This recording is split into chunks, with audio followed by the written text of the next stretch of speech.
je dirais tous mes nouveaux albums ont une quantité de mots à la seconde qui est moindre.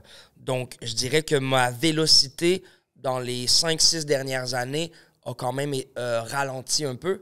J'essaie d'épurer, d'enlever certains mots, de décomplexer et de décomplexiser mon écriture. Montréal, pour moi, c'est un des plus beaux incubateurs artistiques. Ça va donner naissance à de grands artistes. C'est le chemin à suivre. L'humilité, c'est large comme valeur, mais ça se manifeste dans des actions précises. La considération est une forme d'humilité. La générosité est une forme d'humilité. L'écoute de l'autre est une forme d'humilité. Mais moi, je crois que la manière de overcome la réalité qui est devant nous présentement va être d'être intègre et d'être humble face à ce que la Terre a besoin, face à ce que l'humain a comme vraie nature. Tu sais, moi, je suis une personne très croyante. Moi, pour moi, la gratitude, c'est de remercier Dieu, de remercier la conscience supérieure qui nous traverse et de dire « je reconnais que tu existes ». Évidemment, chaque fois que je dis gratitude, pour moi, c'est comme quand je dis merci. Donc, je ne dirais pas merci si je ne le pense pas. La pauvreté, c'est le sucre raffiné. Je peux te garantir là, que quand je me promène dans Hochelaga, que je vois deux jeunes enfants barbouillés pleins de chocolat à manger des jujubes puis qui sont à leur 3e sac de bonbons, c'est de la pauvreté, ça. La pauvreté, c'est subtilement humiliant même quand t'es habitué. C'est l'abrutissement planifié. Le nouveau film de Adam Sandler, là, où il fait des blagues de flatulence, puis j'invente, hein, mais je sais qu'il y a un film qui ressemble à ça, qui va exister. Pauvreté. Occupation double. Pauvreté. Pauvreté. Ouais, c'est de la pauvreté, bro. No joke.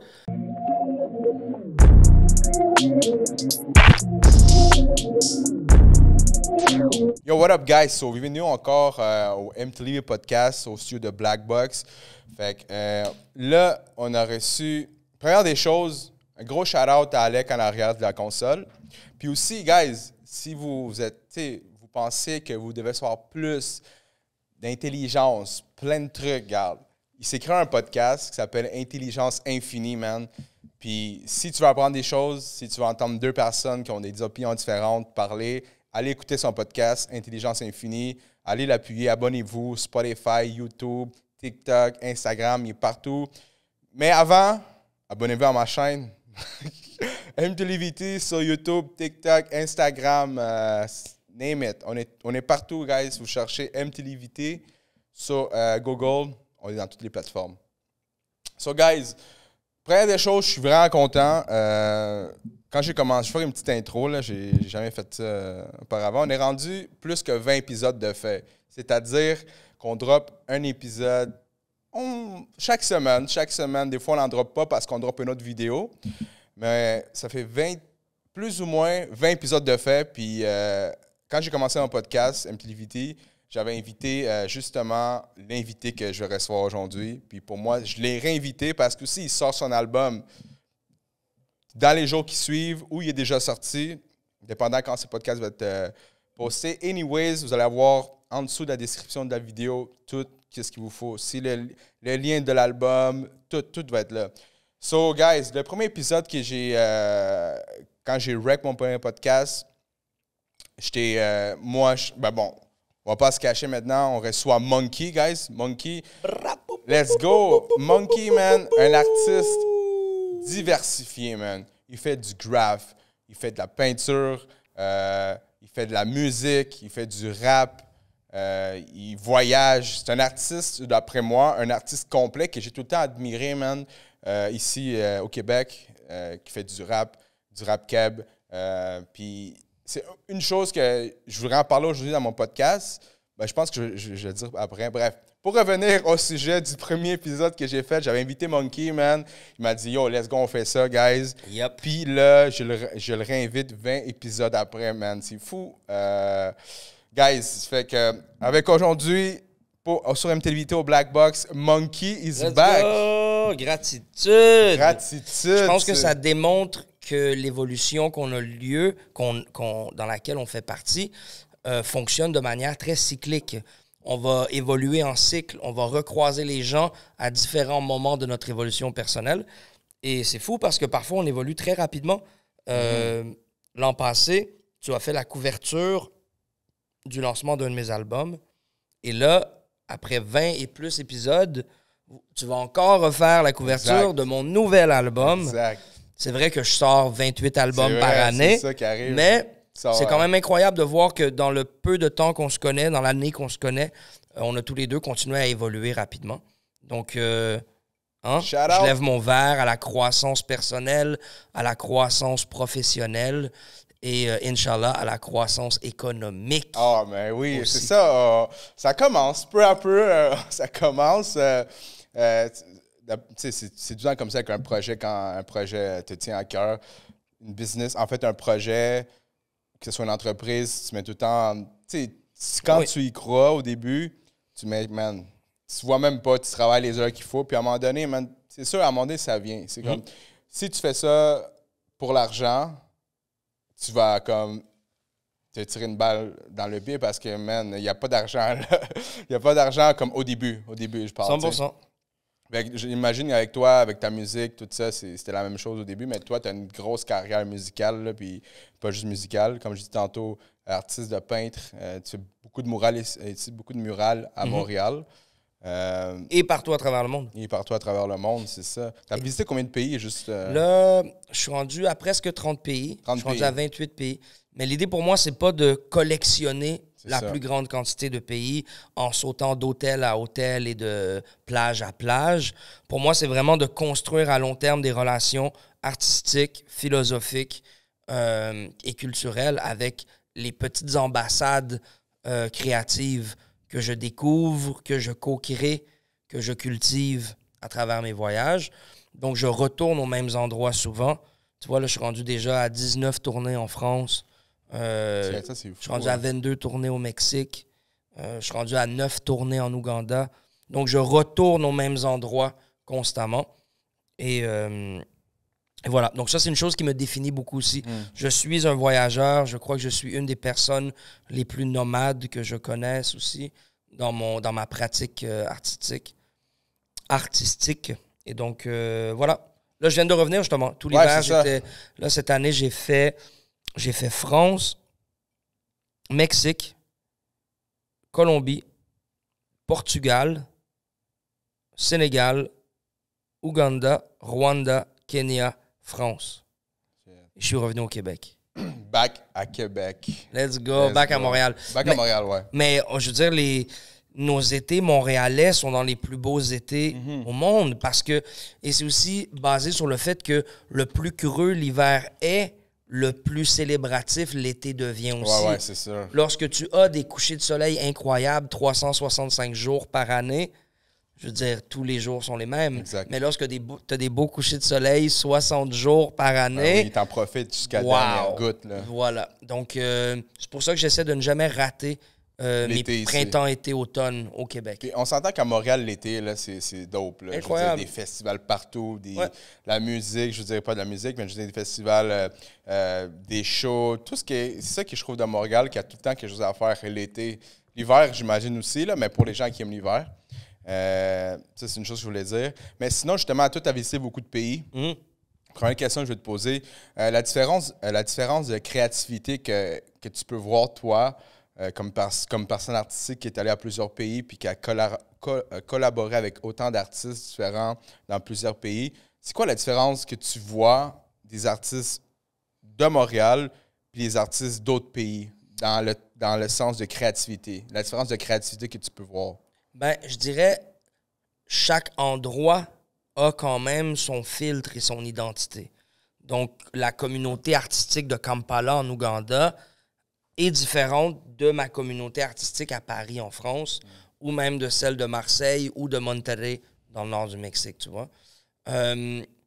Montréal, je pense qu'une des choses particulières qu'on a, c'est le trilinguisme, le bilinguisme, on est polyglotte infusé. Yo, what up, guys? Juste pour vous dire, man, avant que je continue le podcast, OK? Tu sais, man, des fois, les artistes sont là avec leur drip, man, avec leur chasse, puis il faut tout le temps être on point. So, c'est pour ça que je vais au studio Prestige Maître Barbier, OK? Situé au 933 rue Saint-Michel à Terrebonne. Si tu vas avoir une chasse de fou, comme vous voyez qui est là, pareil, là, tu vas voir soit Angelo, soit Sean ou soit Abraham, guys. So, c'est pas mal ça, guys. Toujours la chasse on point, coupe de cheveux, ils font tout. That's it. On continue le podcast. Il y a une infusion polyglotte dans notre culture. Et donc, ça, c'est vraiment particulier. Je crois aussi que le Montréal, pour moi, c'est un des plus beaux incubateurs artistiques. Ça va donner naissance à de grands artistes. Mais il y a tellement une grande qualité et une effervescente d'inspiration ici que c'est très contingenté et saturé. Et donc, c'est pour ça que les artistes montréalais qui vont avoir le plus grand succès, ils vont devoir le développer à l'étranger. Ils vont prendre l'ensemble de la source très potent que Montréal est au niveau de l'inspiration et ils vont aller le développer à l'extérieur, le présenter à l'extérieur ou le modeler pour l'extérieur. Je crois que nos beatmakers ont un succès incroyable à l'international et c'est parce qu'ils n'ont pas la barrière des langues. Mais je crois que la qualité de producteur qu'on a à Montréal est représentative de la qualité créative générale qui existe à Montréal. C'est juste que la réalité de l'anglais, du français, fait en sorte que la scène est un peu divisée au niveau de son marché, de sa clientèle, de son audience et de ses capacités économiques et tout ça.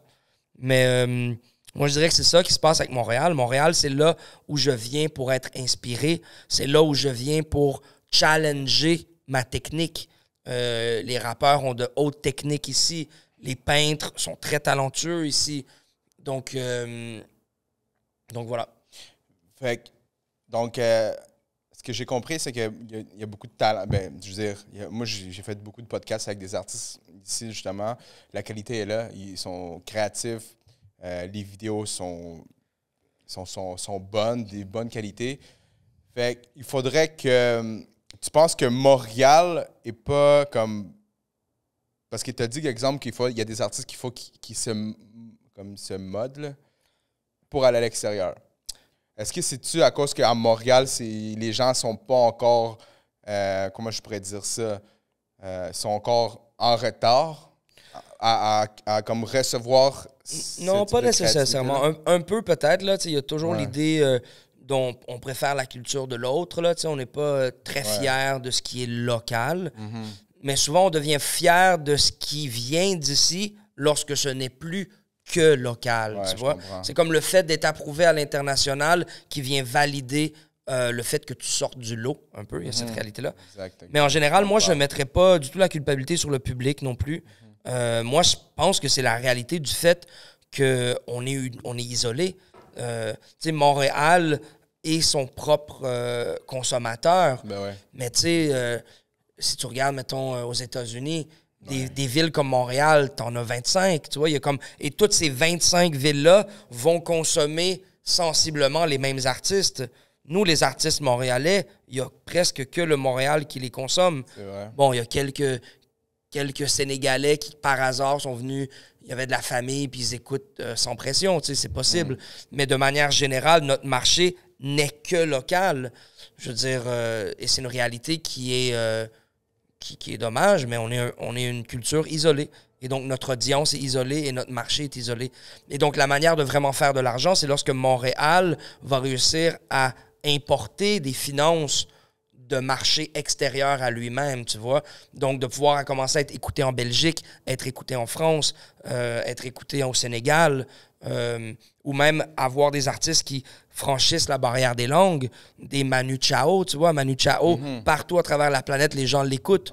Et donc, lui, c'est une personne qui a réussi à transcender sa localité et a réussi à trouver une universalité à son identité, à son discours, à son esthétique.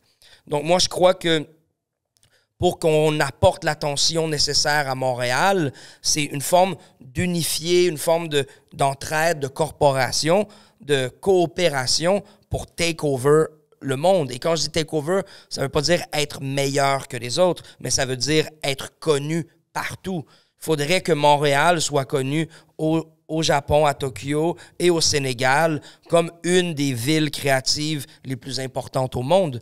Moi, c'est vraiment ça qui va ramener le fait que à ce moment-là, on va ramener des finances dans notre communauté montréalaise. De vivre de l'argent montréalais à Montréal limite quand même nos capacités, tu vois. Donc, moi, je dirais que c'est plus là la source. C'est de dire, OK, d'établir quelque chose qui est vrai pour Montréal, mais comment on peut exporter Montréal à une plus grande clientèle, à une plus grande audience.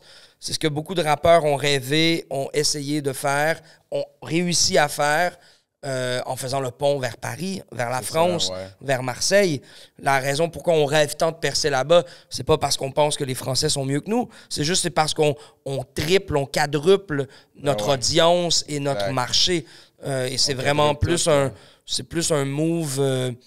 un move entrepreneuriat qu'un move de simp national, tu vois. Non, c'est ça. Moi, je suis trop pas simp de « Ah, les Français, vous êtes tant meilleurs que nous. » Non, vous êtes plus nombreux que nous, puis vous pourriez apprendre... On a un Français ici. Vous pourriez apprendre et être inspiré du Québec. Et donc, moi, c'est pas de valoriser au-dessus des autres cultures, mais c'est d'affirmer la beauté et l'effervescence de là où je viens.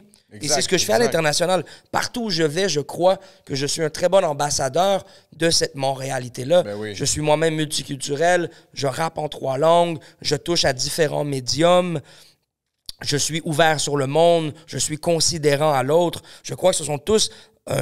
c'est un archétype d'un comportement très québécois. Le Québécois est... au-delà de la xénophobie ignorante de certains endroits isolés, le Québécois est un être humain qui aime l'autre, qui est curieux de l'autre, qui va vers l'autre, qui accueille l'autre. Donc, moi, je crois que c'est ce que j'accomplis aussi à l'international. Et c'est aussi ce qui me permet d'accomplir autant à l'international, c'est que lorsque j'arrive quelque part, ma considération pour l'endroit me fait gagner le respect de l'endroit et l'amour de l'endroit. Donc, sur ça, je suis très fier, très, très, très, très fier de Montréal.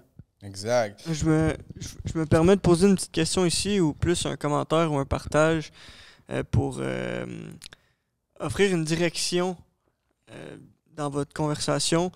Je veux plugger 2 mots qu'on a parlé avant le podcast, l'intégrité et l'humilité, puis voir ça peut vous emmener où dans votre conversation. OK, good. Good. OK. Bon. Là, j'avais une question pour toi. Repense à ta question. Repense à ta question. Intégrité. L'intégrité, c'est d'être intégral et intégré. C'est mon premier bar d'une des chansons sur l'album qui va sortir le 15 juin. Album avec Mike Schaab et Nicolas Craven. Justement, 2 gros producers. Vraiment, 2 des génies de notre ville qui, justement, ont réussi à exporter Montréal. Ou, tu sais, même le Québec en général, tu vois. Donc, ça vient exactement prouver mon point. Exactement, ouais. Et donc, je dis que l'intégrité, c'est d'être intégral et intégré. Être intégral veut dire ne pas amputer aucune partie, d'être complet. Donc, l'intégrité est de ne pas couper une partie de qui je suis ou de ce que je pense pour fit in la situation. Donc, l'intégrité, c'est être intégral, d'être au complet, mais malgré tout, d'être intégré. Donc, de rester soi-même, mais d'aimer l'autre assez pour s'inclure dans la conversation. Donc, moi, je répondrais à ton intervention de cette manière-là, l'intégrité. Et l'humilité, l'humilité, c'est le chemin à suivre. L'humilité, c'est large comme valeur, mais ça se manifeste dans des actions précises. La considération est une forme d'humilité. La générosité est une forme d'humilité. L'écoute de l'autre est une forme d'humilité. Et donc, il y a plusieurs actions qui sont au-delà de « Ah, moi, je suis humble.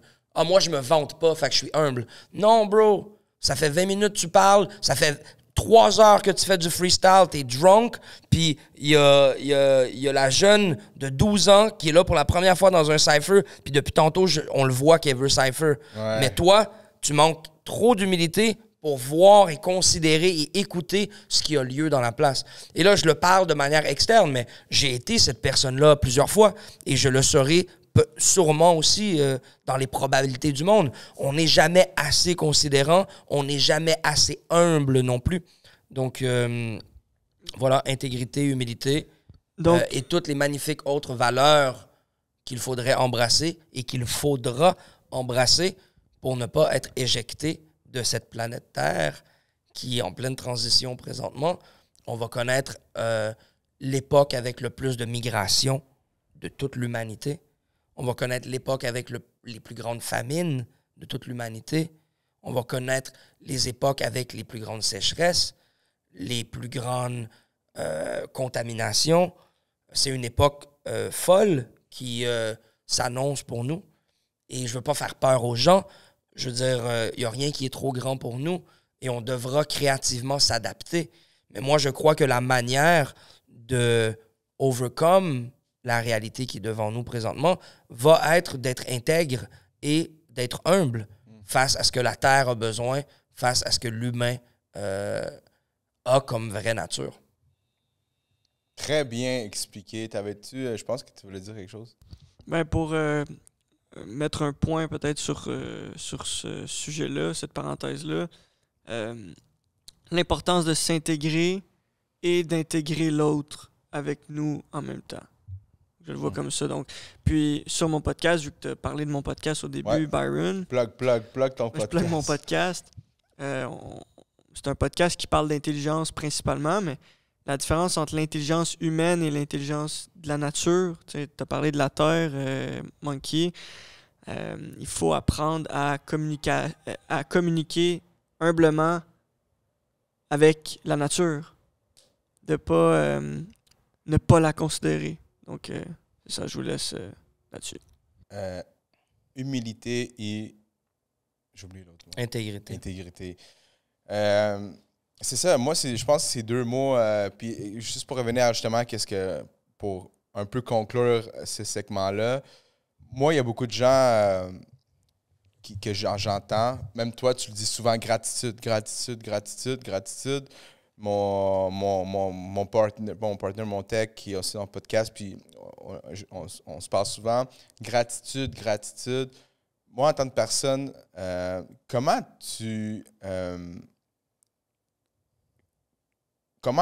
on peut être sincère en disant gratitude? Parce que moi, exemple, j'essaie des fois... En fait, j'oublie que d'être gratifiant à quelque chose. Mais par la suite, je pense, je suis comme crème, je suis bien gratifiant, mais toi, quand tu dis gratitude, est-ce que tu le penses réellement ou c'est genre tu te fais comme un... c'est comme un exercice pour... Comme un mantra, genre? Ouais, non, mais comme parce que je sais que la gratitude, ça se pratique. Je pense. Ben, je veux dire, je pense que... Moi, personnellement, je pense que là, je pense que tu compliques la situation. Ouais. Je veux dire, tu m'as offert une bouteille d'eau tout à l'heure, j'ai dit merci. C'est ça, la gratitude. OK. Ouais. C'est de dire merci. OK.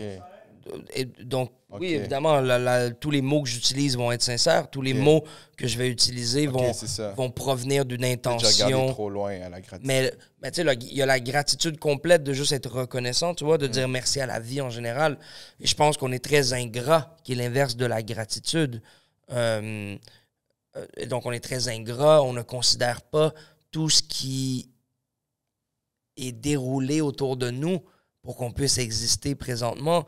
Les millénaires d'évolution des cellules, le souffle de la vie qui nous traverse, la chance qu'on a de faire l'expérience de la vie humaine, c'est incroyable. Et donc, je crois qu'on devrait évidemment être reconnaissant, avoir de la gratitude pour nos parents et nos ancêtres qui nous ont gardé une ligne d'ADN jusqu'à ce que nous, on puisse faire cette expérience-là.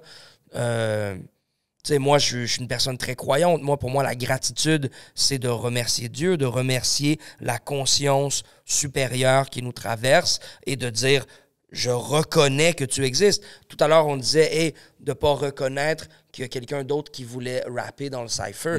Je crois que l'humain a été travaillé pour qu'il arrête de reconnaître la chance qu'on a d'avoir le souffle qui nous traverse.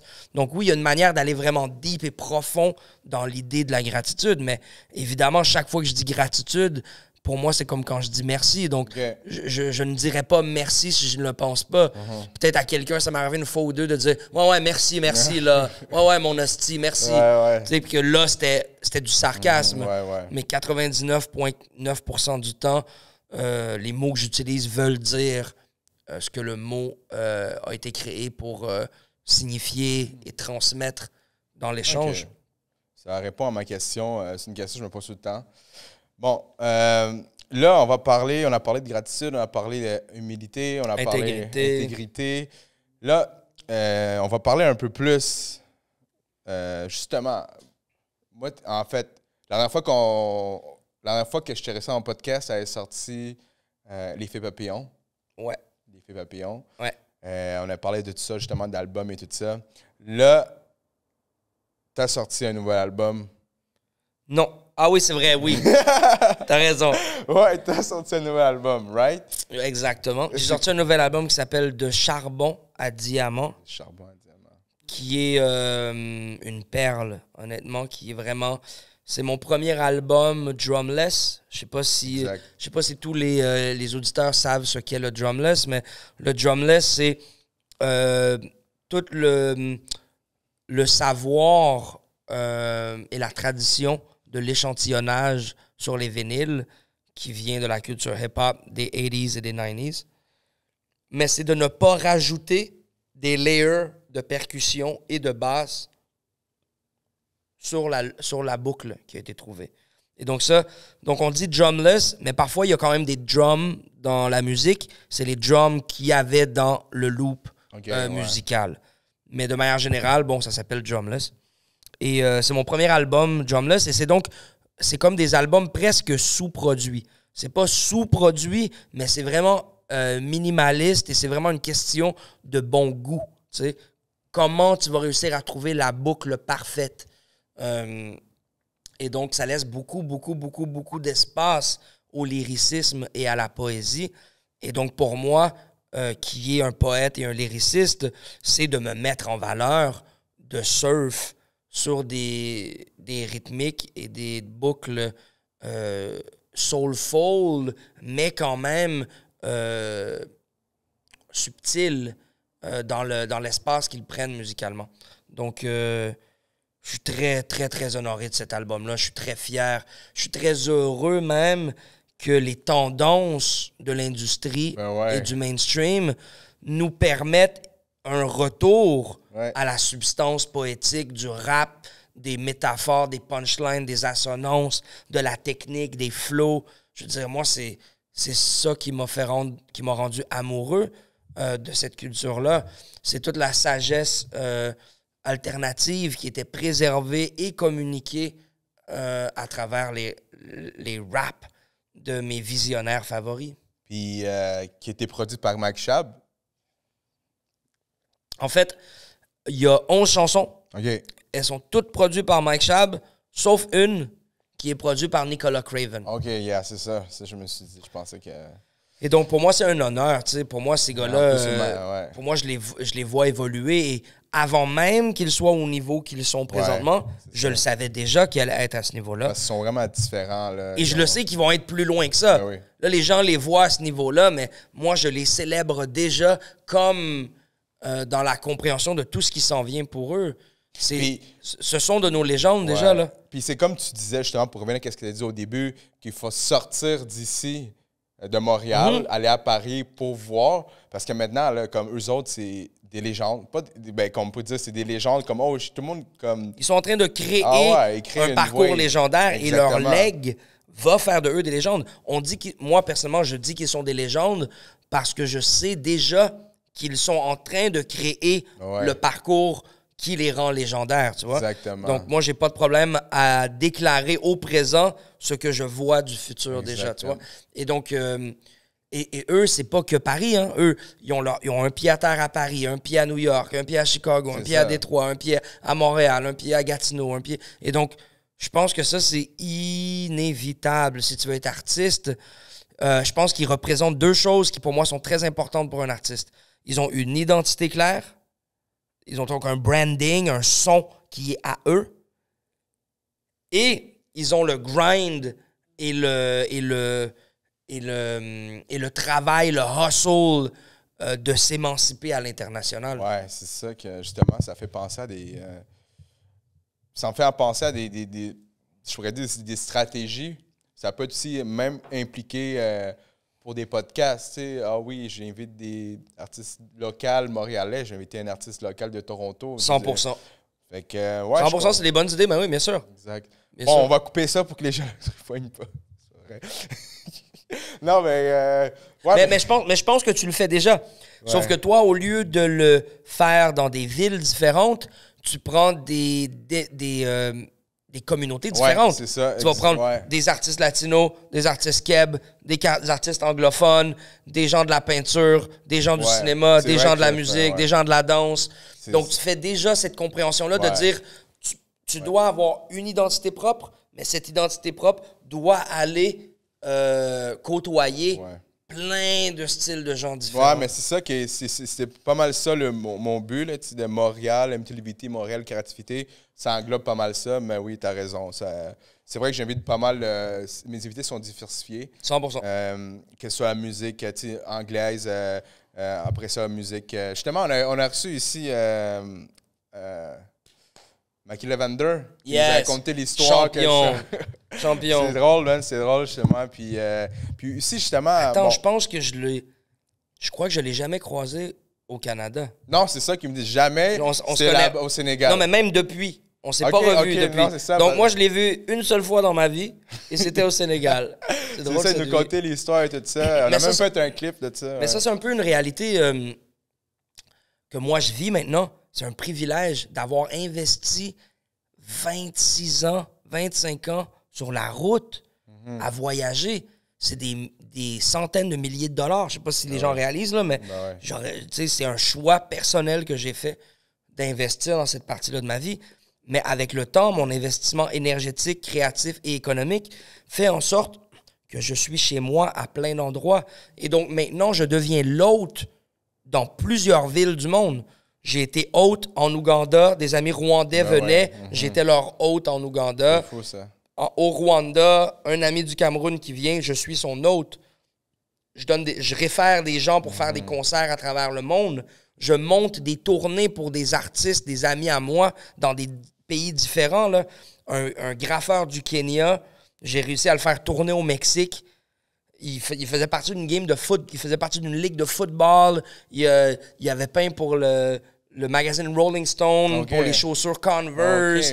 Tu vois, donc moi, j'arrive maintenant à booker des gens. Comme les gens me font confiance et mais ne sont pas en ma présence souvent, lorsque un de mes amis que j'aime et que je respecte voyage, on se sert donc d'ambassadeurs respectifs dans nos communautés. C'est un très, très grand réseau. Et donc, j'ai fait des concerts en Australie avec des danseurs avec qui j'avais fait un show à Paris, tu vois, sur des coïncidences très synchroniques, tu vois. Et ça, c'est une des beautés du voyage. C'est une des beautés de ne pas voyager que tu connectes avec la nature seulement. Et nature, je mets entre parenthèses, là, d'aller dans un tout inclus à la plage. Exact. Tu vas juste connecter avec le bar de l'hôtel et avec la plage de l'hôtel. Le barman. Et donc, à ce moment-là, même tes relations avec le barman, il est basé sur l'argent, sur le type, sur les opportunités. Donc, toi, t'es sous, tu t'en fous. Genre. Et donc, ça, c'est pas la même chose que de réellement s'investir. Je crois que le don est la source de mon succès. D'arriver et de donner à la communauté, donner une murale, donner un concert gratuit, donner un verse gratuit, donner mon savoir, donner ma vulnérabilité dans chaque situation. Donc, voilà. Ouais, mais c'est ça, man. Moi, je pense aussi la même chose. Donner parce qu'à la fin, tu fais ça de tout bon... Je veux dire, comme... J'allais dire de tout bon cœur. Ouais, mais ça marche aussi. On le fait de tout bon cœur. Mais c'est ça, mais exact. Mais tu sais, comme... Puis quand tu t'en attends pas, il y a quelque chose qui revient à toi qui va t'aider à ton parcours. Je peux donner un exemple. avec ce podcast-là. Moi, je faisais ça je le fais encore pour la passion, pour les trucs. J'ai interviewé des artistes locaux, latinos. Fil en aiguille, cette année, je suis à Fuego comme média. Donc, c'est des choses que je le faisais par passion. Puis c'est sûr que, tu sais, je vais me dire, si je dis que je pensais pas que ça allait arriver, je mentirais. Mais je pense que je savais déjà que ça allait arriver. Mais c'est quand même redonné à la communauté. Puis même encore là, tu sais, je le fais encore, je fais encore la même affaire. C'est juste que maintenant, OK, l'année passée, j'avais pas ça. Je faisais des vox pop au mural. Justement, j'ai commencé l'année passée. Justement, un mural que tu faisais. Yeah. Puis c'est ça, man. C'est redonner tu redonnes à la communauté. Puis à un moment donné, ça te revient.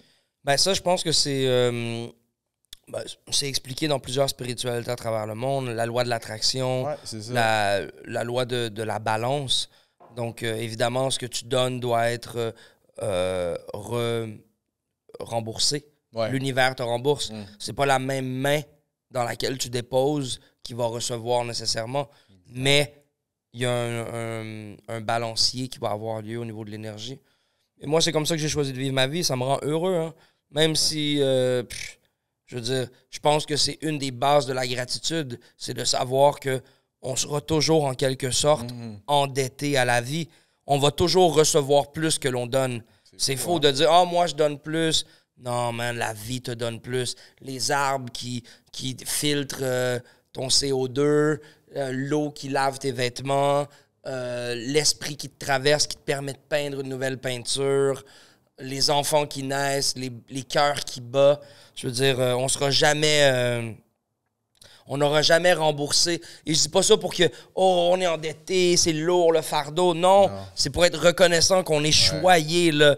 Tu sais, on est choyé. Puis oui, on a le stress de payer les factures, des responsabilités, des maladies, des addictions, des traumatismes. Tu sais, il y a tout un autre côté aussi qui existe. Mais malgré tout ça, on est choyé. On est vraiment chanceux de faire l'expérience qu'on fait présentement. Yes. Bon, justement, là, tu vas sortir le 14 juin. Ton album est déjà sorti.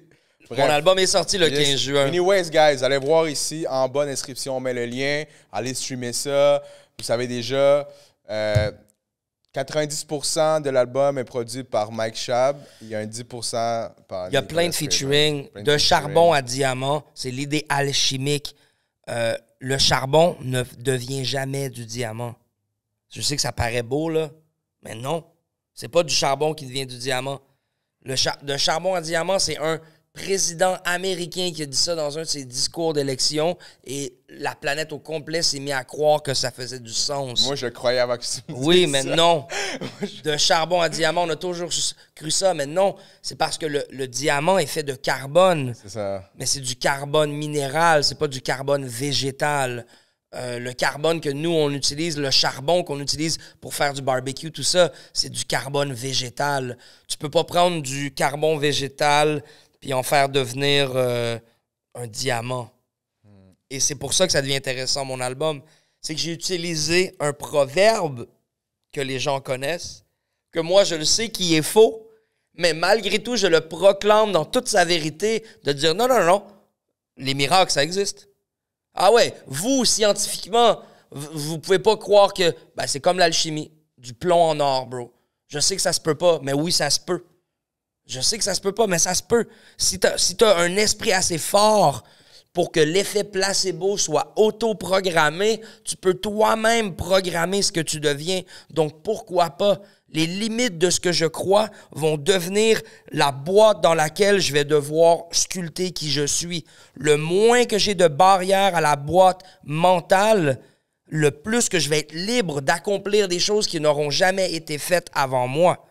Et donc, oui, c'est possible de transformer le charbon en diamant. Si tu y crois. Si tu y crois.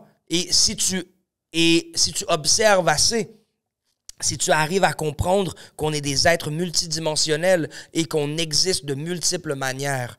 Et donc, oui, peut-être dans le monde physique, on ne peut pas transformer le charbon en diamant, mais je peux te garantir que d'où je viens, Et d'où je suis présentement, c'est une transformation aussi grande que le charbon à diamant. Je suis un miracle. Je vais pas me l'approprier à moi tout seul, mais je vais pas parler pour vous non plus. Moi, je le sais que je suis un miracle. Moi, je le sais que ce qui m'arrive est divin. Ce qui m'arrive est unique à moi. Il y a personne qui est assez fort, sauf moi, pour vivre les choses que je vis. Et il y a personne qui est aussi fort que toi pour vivre les choses que tu vis. On a reçu les choses exactes à la transformation de nos êtres en diamants. Et si on veut choisir de demeurer du charbon, on peut faire les choix nécessaires pour demeurer du charbon.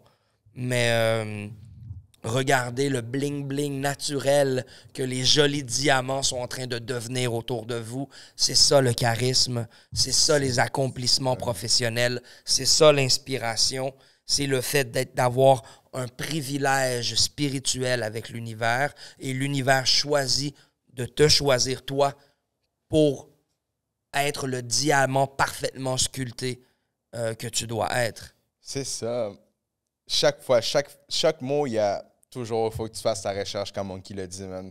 Genre, parce que là, je viens de comprendre tout à fait le titre, genre, tout à fait raison, là. Et ça, c'est pour ça que j'aimerais en faire des milliers de podcasts comme ça, parce que tout à l'heure, on a eu la chance d'expliquer un de mes bars. L'intégrité, c'est être intégral et intégré. Ça, c'est un de mes bars. Sur chaque chanson, j'en ai 60 bars. C'est ça. Et donc, si j'avais la chance, je pourrais expliquer la symbolique et l'iconographie présente dans chacune de mes punchlines, dans chacune de mes métaphores. Il y a des dimensions historiques, spirituelles, créatives qui existent, tu vois. Parce que, tu sais, juste... parce que c'est ça, là, tu vois, exemple, là, si quelqu'un qui est, comme de charbon en diamant, une personne qui ne te connaît pas, puis qui est genre, comme tu dis, d'avoir la chance de dire c'est quoi faire comprendre à quelqu'un. Il y a bien du monde qui, genre, comme, qui font pas leur recherche, ou ils t'écoutent ou ils connaissent ta musique, ils vont voir ça et ils disent mais de quoi qu'ils parlent? Charbon en diamant, là, ça marche pas. Mais quand tu écoutes, t'es comme shit, ok, ouais, ça marche, comme ouais, ça existe, gars, charbon en diamant, man. Je vous dis, man, c'est ça qui arrive à tout le monde. Je comprends ça. Puis bon, de charbon en diamant, on a expliqué le sens du titre de l'album. Mm-hmm. Moi, je voulais parler d'un de tes clips qui est sorti, que j'ai vu, La Pauvreté. Ouais. Avec justement Mike Schaab. Mike Schaab. Ben oui. Puis, man, le clip, il est dope. Puis Merci. les lyriques aussi. Merci. Quand tu parlais de la pauvreté, est-ce que tu parlais de la pauvreté, juste un peu plus de ta musique, tu parlais-tu de la pauvreté? Est-ce que tu penses qu'au Québec, est-ce que la pauvreté existe pour de vrai? Oui, bien sûr. Dans quel sens tu pourrais dire que la pauvreté existe au Québec? Tu me permets de prendre mon téléphone? Ben oui, vas-y. On va aller dans la chanson, on va aller regarder les poèmes que je dis, mais OK. tu sais, déjà, il y a une pauvreté économique qui existe au Québec, il n'y a pas de doute. Là. Je veux dire, si tu fais 800 $ par mois, puis la vie te coûte 1200 $ par mois, ben oui, tu fais 800 $ par mois, mais la vie te coûte quand même plus cher. Et donc, la pauvreté existe au Québec, bien évidemment. La pauvreté existe dans toutes les campagnes du monde. La plupart du temps, les gens qui vivent en campagne vont vivre une forme de pauvreté économique, mais ils vont vivre une forme de richesse dans leur mode de vie, tu vois. Ils vont avoir moins de pollution, moins de stress imposé, tout ça. Mais pour moi, la pauvreté, bro, c'est un truc qui existe multidimensionnellement, dans l'idée où la pauvreté mentale, ça existe. Au Québec, la pauvreté mentale, on a une forme de pauvreté mentale au Québec. Je pense que je peux me permettre de parler de la pauvreté mentale du Québec parce que j'ai exprimé à quel point j'aime le Québec. Ouais. Mais moi, je crois que le Québec a été volontairement appauvri. Déjà, l'idée de croire que notre histoire commence il y a 400 ans est une pauvreté, selon moi.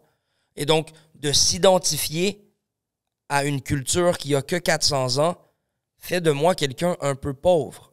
Si, après ma culture québécoise, j'arrive à dire, oui, je suis québécois, mais avant ça, mes parents étaient allemands et jamaïcains, mais là, tu peux continuer ton parcours de comprendre qui tu étais, tu sais. Ah non, moi, je viens des Peuls au Sénégal. Et donc, oui, tu es québécois, ça a juste 400 ans, mais tu es un Québécois, Sénégalais, Peul. Wow, la richesse de vie, quoi. C'est ça. Tu as beaucoup plus de layers culturels et de traditions. Donc déjà, le peuple québécois, qui se sait seulement québécois, il y a une forme de pauvreté à ce niveau-là aussi.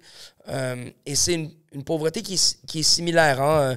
Je ne veux pas comparer les douleurs. C'est évidemment une situation qui est beaucoup plus dramatique, je dirais, aux États-Unis, mais le fait d'être black aux États-Unis, c'est une forme de pauvreté imposée, de couper les gens de leurs racines, de leur réel nom, de leur réelle tribu, de leur réelle tradition, de leur réelle relation à Dieu, d'être forcé de prendre la culture de l'autre, impose une pauvreté à l'état d'esprit. Et tous les Afro-Américains qui arrivent à sortir de l'oppression sont ceux qui arrivent à se comprendre autre chose que l'identité imposée par l'oppresseur. Tu sais, ah, toi, tu es ça. Mais tant que tu vas accepter d'être juste ça, tu vas être limité à cette identité-là, tu vois.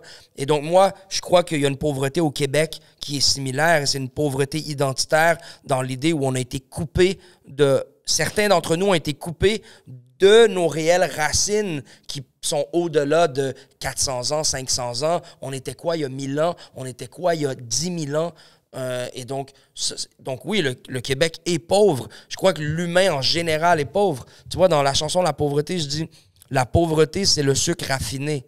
Je peux te garantir là, que quand je me promène dans Hochelaga, que je vois deux jeunes enfants barbouillés pleins de chocolat à manger des jujubes puis qui sont à leur 3e sac de bonbons, c'est de la pauvreté, ça. C'est pas de la pauvreté. Peut-être que leurs parents font plein d'argent, je sais pas. Mais cette action-là est une action pauvre pour le corps, l'estomac, le système nerveux, le diabétisme et ainsi de suite. Après ça, je dis... La pauvreté, c'est la carence des nutriments suffisants pour rester animé. Ben, avoir une mauvaise diète, c'est de la pauvreté. Donc quoi? McDonald's, c'est la pauvreté. Burger King, c'est la pauvreté. Harvey's, c'est la pauvreté. Belle Province, c'est la pauvreté, bro. Même si tu viens manger avec une Rolex déposée en Tesla de l'année, il y a une forme de pauvreté dans l'action de manger du fast-food. Et je le fais, right? Je mange du fast-food chaque semaine. Donc, je suis pas en train de juger les pauvres.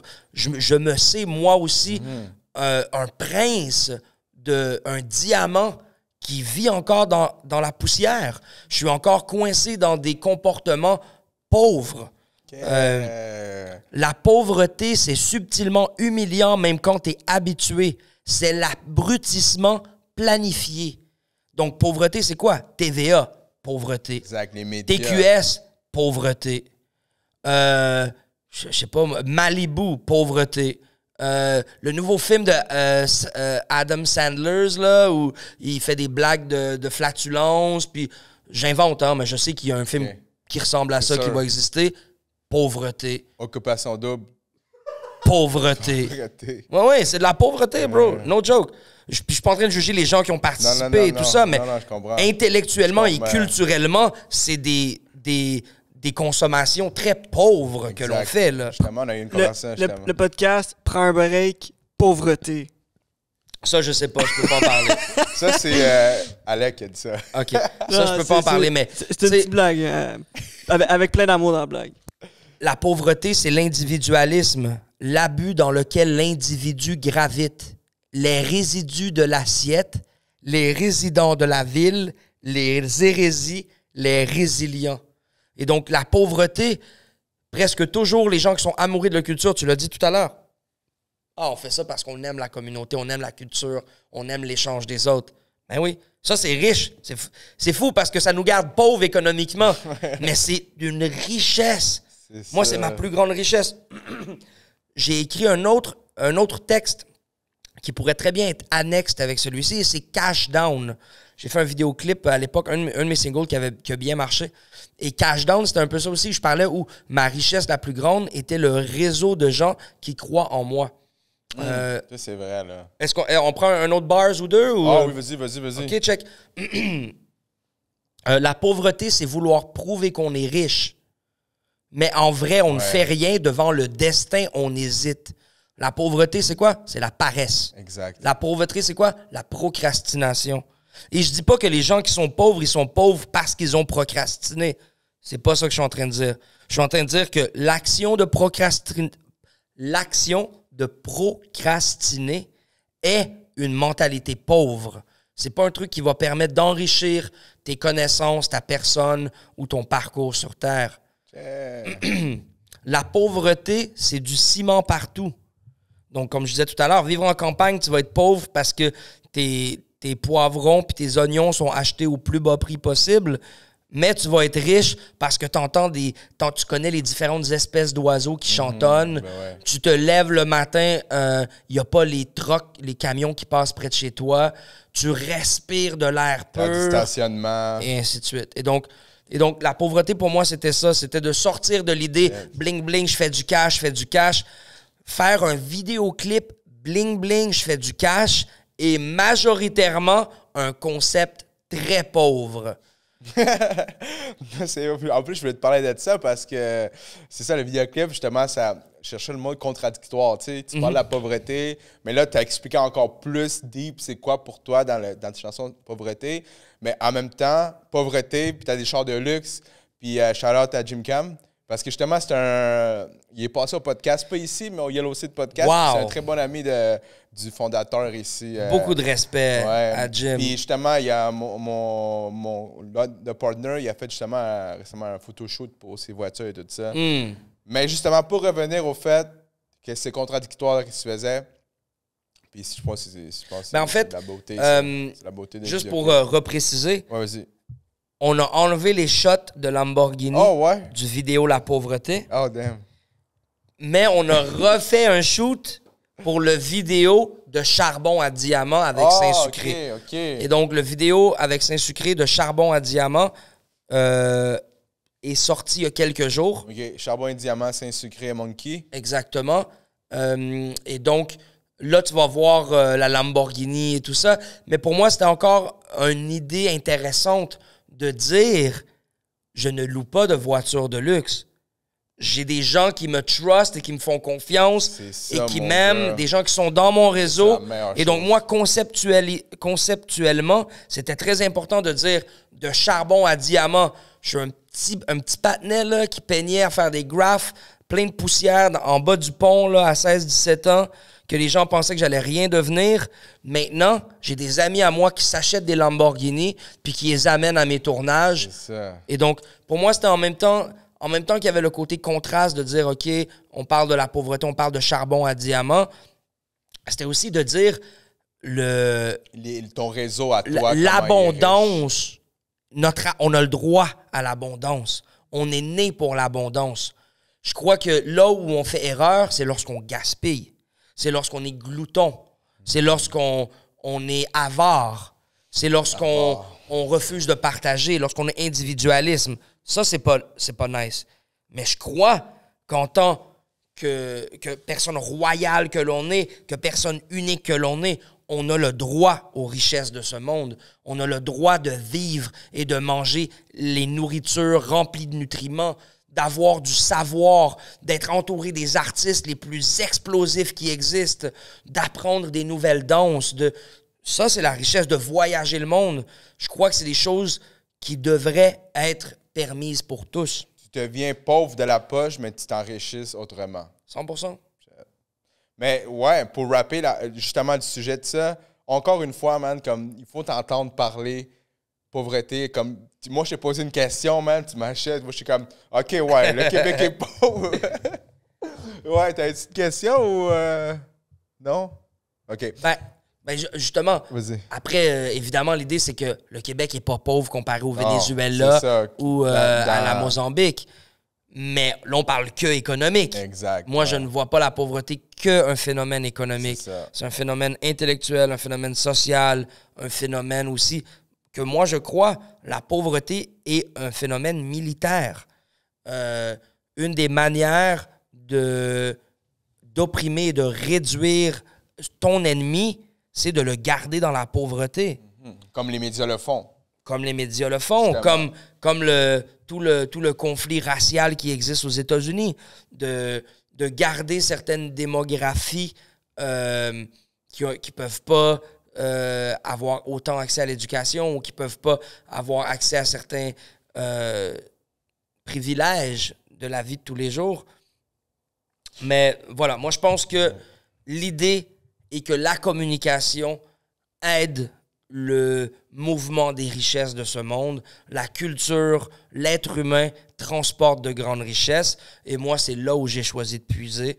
Je crois que le côté économique est secondaire. Il est primaire pour sécuriser tes besoins primaires. Mais une fois que tes besoins primaires sont sécurisés, tu as le choix de le garder comme priorité ou de le faire passer au plan secondaire. Et moi, j'ai choisi de le faire passer au plan secondaire. Je préfère construire sur ma valeur. Je veux que ma valeur augmente. Je suis comme toi, ouais. Scabadaboum. Exact. Et ma valeur augmente beaucoup plus rapide que l'inflation. Exact. C'est ça qu'il faut, man. Justement, parce que je vais faire un commentaire. Pas un commentaire, mais j'ai une question en même temps. Vas-y. Puis après ça, je veux aller dans un autre sujet. Justement, parler de la pauvreté et tout ça. Ça, c'est mon opinion à moi. Moi, je pense... tu sais, je veux dire, il y a beaucoup de gens qui c'est dur, pas dur, man, mais on dirait qu'ils prennent pas la chance de comprendre ou entendre ta musique. Parce que moi, je vois tout le temps ta musique, ça c'est quelque chose de personnel, comme je dis maintenant, du rap conscient, quand même, conscient rap, ou le lyricisme. Je sais pas s'il y a une différence, une nuance entre les deux, mais pour moi, je le vois comme ça parce que moi, personnellement, il y a un rappeur reggaeton qui vient de Porto Rico, qui s'appelle, peut-être tu connais, Residente. Non. C'est un rappeur qui fait du rap, du conscious rap. Chaque chanson qu'il fait, il veut tout envoyer un message, comme toi tu fais dans chaque chanson. Puis cet artiste-là, internationalement, c'est une méga star. Puis là, moi, je suis comme, man, dude, genre Monkey, tu sais, t'es au Québec. Puis, bro, je suis comme, oui, t'es connu partout, man. Ouais, mais... Tu comprends? Mais je suis comme, bro, pourquoi ce dude-là, man, comme, à pas le succès que, genre, Residente, genre, il y a, man. C'est comme, man, puis justement, pour revenir à la pauvreté, les gens qui veulent pas, man, d'après moi, c'est des gens pauvres qui veulent pas écouter, entendre ton message, entendre que, man, le message que tu provides, c'est du realness. Tu sais, j'ai quand même un côté très poétique où je crée des images. Et comme je fais mes peintures, je ne veux pas que l'interprétation soit premier degré et facile non plus. Donc, c'est aussi une forme de choix. C'est sûr que je fais comme moi, la pauvreté, pour moi, ça, c'est un compromis. C'était, je garde mon niveau de conscience, mais je me rends plus accessible. Et même en étant plus accessible, il y a quand même des doubles, triples compréhensions de chaque bars. Après... Donc, tu sais, quand je parlais, justement, je disais que au Québec, man, les gens, on dit qu'ils sont pauvres mentalement. Bro, pourquoi tu penses que je voyage et que je passe autant de temps en Afrique et en Amérique du Sud? Il y a une réalité qui est beaucoup plus proche. Le Québec, en étant appauvri dans une position de confort, ça, c'est quand même fou, hein? C'est ça. En lui gardant un petit espace de watts, en ayant sa cage dorée plutôt que argent. Ah, c'est de l'or maintenant, il est content. Il va pas se plaindre. Je veux dire, moi, presque partout où je vais dans le monde, il y a personne qui est assez naïf pour croire que leur président et leur gouvernement veulent leur bien. Exact. Tu vas en Ouganda, là, les gens savent. Non. C'est des opportunistes en position. Ils font ce qu'ils ont à faire. Ils prennent leur argent. Comme le chauffeur de taxi, comme le joueur de football. T'sais. Ils sont pas là pour sauver le monde. Ils sont pas là pour guérir qui que ce soit. Ici, au Québec, mon bro, le gouvernement dit « Va te faire vacciner ». Le lendemain, ils font une ligne pour aller se faire vacciner. Le gouvernement dit « Hey, lui, il est méchant, il pose des bombes ». Tout le monde va penser que le dude, il pose des bombes. Genre, le Québec est docile. Il y a un côté très incroyable et très patriote et activiste et révolutionnaire et bienveillant du Québec, mais il y a un côté aussi petit beauf confortable Exact. qui refuse. Ça fait mal avoir les yeux ouverts, là. Ça fait mal voir qu'est-ce qui se passe. Ça fait mal voir ce qui s'en vient. Ça fait mal écouter les témoignages d'une humanité qui souffre, d'une humanité qui appelle à l'aide. Ça fait mal. Mais ça fait beaucoup moins mal que de faire semblant que tout va bien. Moi, personnellement, je refuse de vivre dans l'hypocrisie. Je comprends que les gens sentent que les choses sont fucked up. Ils veulent danser. Ils veulent baiser, ils veulent get drunk. C'est ça qu'ils veulent. Ils veulent pas se faire dire « Yo, le racisme, c'est pas bien. » Personne ne veut se faire dire ça, right? Même moi, je veux pas me faire dire ça. Personne ne va me dire comment penser. Et donc, il y a beaucoup de gens qui n'ont pas envie de réfléchir. Ça, c'est un choix. C'est ça l'affaire. Et donc, moi, je ne parle pas nécessairement à ces gens-là. Exact. Et c'est correct aussi si je suis niche. C'est correct aussi si je suis underground. Là, tu me parles de cet artiste-là que lui, il a réussi à garder sa conscience Exact. et ses messages et à les rendre plus universels. Mais bro, je veux dire, si tu vas au Mexique, là, les gens, ils jouent pas du booba, là, Non, mais ils vont jouer du Kenny Arcana.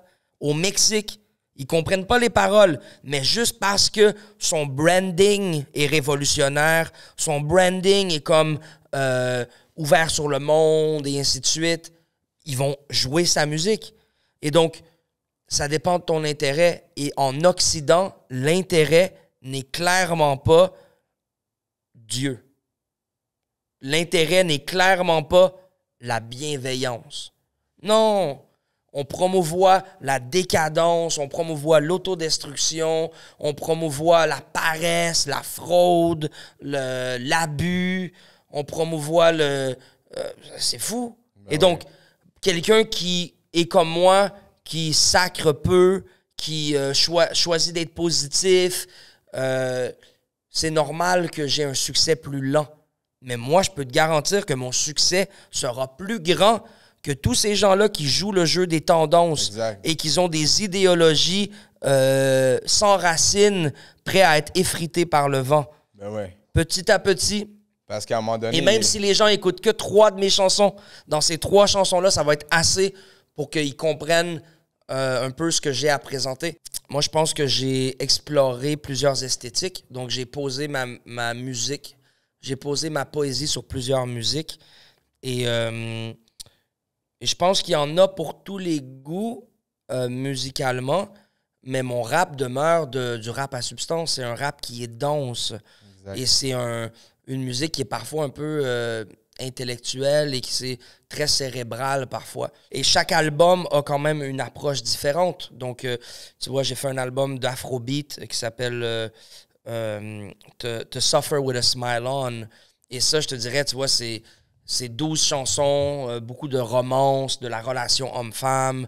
Et donc, en soi, c'est beaucoup plus facile à digérer qu'un album, par exemple, comme j'ai fait un album qui s'appelle 8, qui a été enregistré dans 8 pays différents, avec interviewé 8 artistes de 8 médiums différents, dans 5 langues différentes. Et l'album est monté comme un documentaire avec des interludes, des différentes réponses de ces différents philosophes qui m'inspirent. Et donc ça, c'est beaucoup plus difficile à digérer parce que tu as plusieurs langues à digérer, tu as plusieurs... c'est comme très lent, vu qu'il y a beaucoup d'interludes dans la musique. Mais évidemment, je suis de mieux en mieux dans ma musique. Donc, mon intention est de plus en plus claire et ma personnalité est de plus en plus calme sur la communication que j'ai à faire. Et donc, je dirais tous mes nouveaux albums ont une quantité de mots à la seconde qui est moindre. Donc, je dirais que ma vélocité dans les 5-6 dernières années a quand même ralenti un peu. J'essaie d'épurer, d'enlever certains mots, de décomplexer et de décomplexiser mon écriture. D'après moi, tu sais, comme... c'est drôle que parce que tu dis intellectuel, puis c'est genre, si tu regardes le message, c'est intellectuel as fuck. Puis quand tu te mets dedans, je suis le gars un message toujours à passer. Puis moi, personnellement, dans la vie, je suis pas que je suis une personne intellectuelle avec la musique puis les audiobooks. Mais en dehors de ça, man, oublie-moi, je lis pas de livres. Je suis genre intellectuel. J'utilise pas de mots intellectuels là, quand je parle. J'aimerais ça des fois avoir plus un vocabulaire plus reposé. Puis... Tu parles 3 langues quand même? Ouais, je parle 3 langues, mais dans le sens quand je m'exprime des fois en français, je suis comme puis genre mes mots. Le français, c'est ta deuxième, troisième? Ouais, deuxième langue. Mais au niveau intellectualité dans les chansons, ça me vient me chercher là, plus. Je te file. Puis moi, je te dirais que c'est pas juste. Je t'ai pas repris sur ça tout à l'heure, mais j'ai pas toujours l'intention de passer un message. Okay. Ça, parfois, c'est un peu premier degré. Moi, j'ai envie parfois juste de transmettre un feeling, de peindre une peinture poétique, tu vois. Donc, c'est pas toujours genre, OK, la pollution, c'est méchant, je vais écrire un texte pour comment expliquer Ça, ce serait pour moi vouloir passer un message. Très, très rarement, j'essaie de passer un message. C'est ça, exact. Quoique, mon message est peut-être genre... Il y a un sous-message à tout qui serait les valeurs importantes de l'humilité, de la gratitude, des choses dont on parlait tout à l'heure. Je pense que c'est moi, c'est ça. J'ai mal interprété la chose parce que aussi, ça me fait penser, je te compare pas, mais j'ai été identifié avec l'autre rappeur que je t'ai dit. Aussi, il a fait de la même chose quand il était en dépression. Il a écrit une chanson, puis tu sentais dans la chanson son feeling de dépression à ce moment-là. Donc, je peux comprendre ça. Ça me fait revenir au deuxième sujet que je voulais parler, justement, qu'on a parlé genre pauvreté mentale des gens. Ben là, ça sonne fucking hard, là, mais la pauvreté mentale des gens au Québec. Notre pauvreté. Moi, je m'inclus là-dedans. Je m'inclus là-dedans. Il y a plein de choses qu'on apprend encore, qu'on découvre encore sur la réalité du monde. Chaque jour. Donc oui, on peut dire la pauvreté intellectuelle. Ben ouais. Donc, puis, parce qu'il nous reste 15 minutes, on va rappeler ça avec, justement, en revenant, justement, on a parlé des médias et tout ça. On va au deuxième beat que tu as sorti, puis que tu vas avoir un autre album parce que tu vas avoir 4 projets cette année. Exact. Avec LG. Exact. Je pensais que tu allais parler des Gatekeepers. Exactement, c'est ça, les Gatekeepers. Mais ça, c'est pas avec LG. Non, c'est pas les Gatekeepers. C'est avec Guyver Hype Man. J'ai tellement de projets, man. Okay, man. Parce que j'ai aussi un album avec LG des X-Men qui est en production. Les Gatekeepers. Mon album avec Guyver Hype Man, on a sorti un premier single qui était King ici et King là-bas, featuring LG. Et là, le deuxième single, c'était les Gatekeepers. Et ça, justement, pour moi, c'était un peu un essai de sortir de cette boîte-là.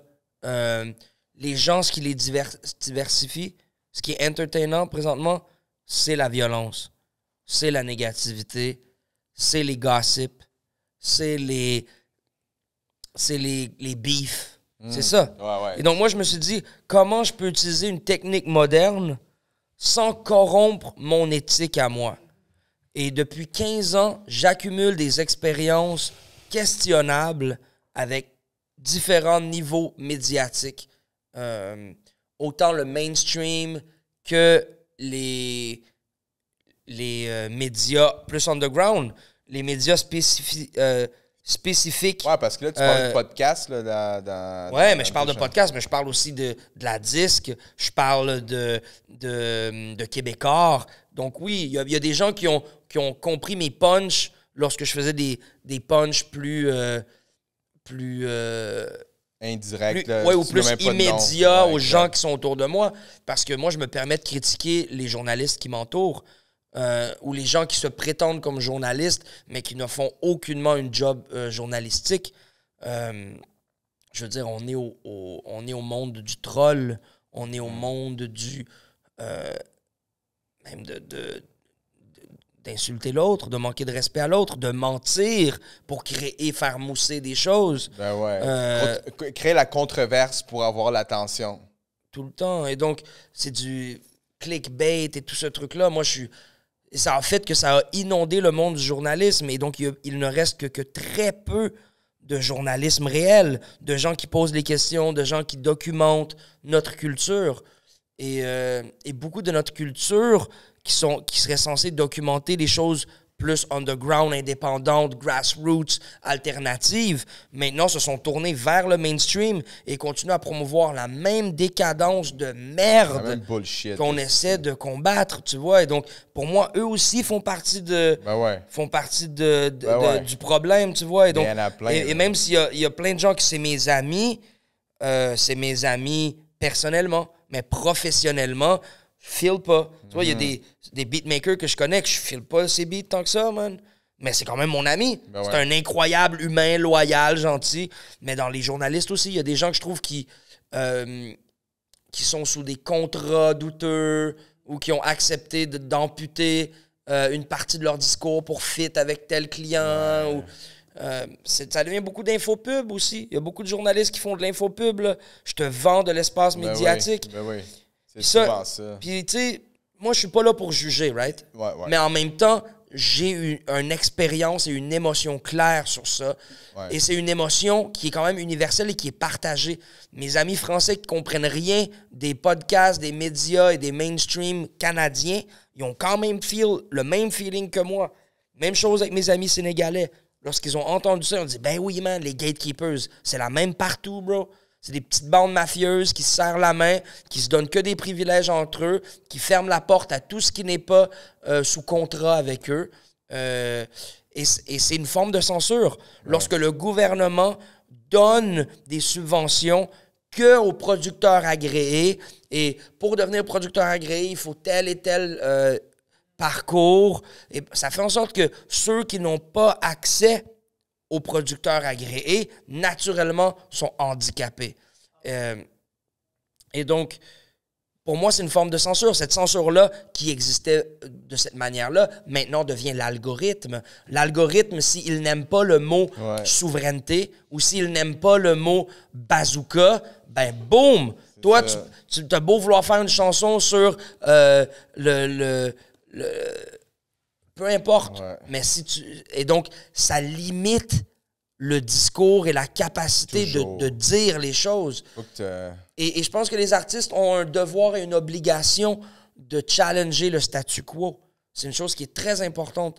Moi, les artistes qui ne font que prendre le statu quo et lui lécher le cul, c'est pas des artistes pour moi. C'est des artisans, c'est des spokespersons, c'est des poster boys, c'est des têtes d'affiche. C'est des têtes, c'est ça. C'est des poulains d'une écurie. C'est pas leur vrai art qui promote là-bas. Et donc, c'est pour ça que moi, j'ai confiance.